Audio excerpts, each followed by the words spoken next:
Да, вистина е дека ВМРО ДПМН и владата на ВМРО ДПМН ги изградија овие споменици, како што е вистина дека и плочникот на кој што се движеше Менда Диневски изграден сега, претходно не бил пипнат 40 години, како што е изграден и реновиран овој булевар, односно улицата Васил Аджиларски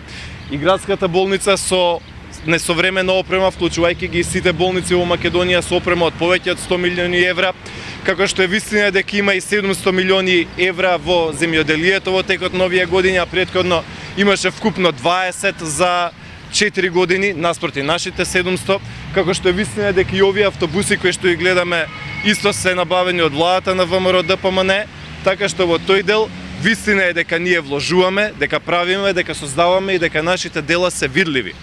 Тие дела се состојат од околу 2000 проекти низ цела Република Македонија, во сите делови на Република Македонија, а некој нека ги каже делата и проектите на СДСМ. Чекаме конечно, после толку години, СДСМ да ни посочи некој проект кој што тие го направиле и тие го изградиле. Значи, вистина е дека сите овие работи кои што ги гледаме околу нас во овие 20 години се направени од владата на ВМРО ДПМН.